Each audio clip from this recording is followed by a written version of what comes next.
The G20 will be overshadowed by North Korean nuclear activity and also the US trade policy. Rachel Ziemba Roubini Global Economics.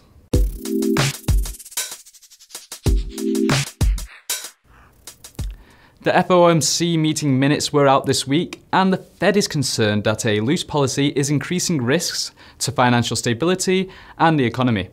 What else did the minutes tell us? The FOMC minutes from their June meeting revealed that the Fed is quite comfortable with their previous tightening course, but faces somewhat of a dilemma going forward about the speed and extent of further tightening. Recent statements in the minutes revealed that there is some divide between some members of the FOMC about the persistence of the recent softer inflation, and so as my colleague Kevin Harris writes about regularly, we've seen a dynamic where the Fed is more likely to act when they see a common economic outlook, and in this context there are more questions. We still see the Fed hiking rates one more time this year and starting to make balance sheet adjustments. But it may be less predictable and a little bit slower. The G20 summit will start today. What will be the topics on the agenda? Well, the G20 summit that kicked off today and will go through the weekend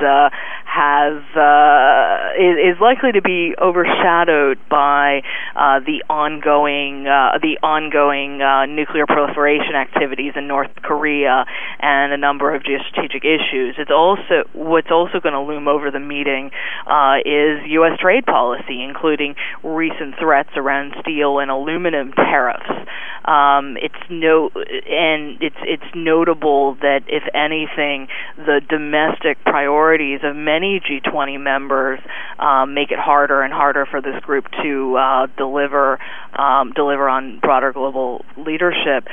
We continue to watch for signs of greater trade protectionism from the United States, which we see as a possible driver of a downside risk scenario for global growth.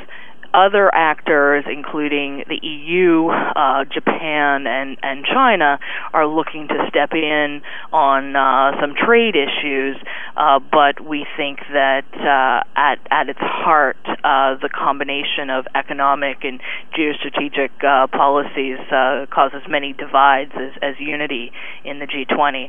And it's worth noting that a number of key leaders and heads of state from Saudi Arabia, from Brazil, are so preoccupied with domestic issues that they've actually decided to skip the meetings.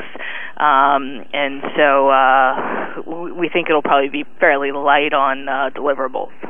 Well, thank you, Rachel, for speaking with me today. It's been a pleasure, and thank you at home for clicking back.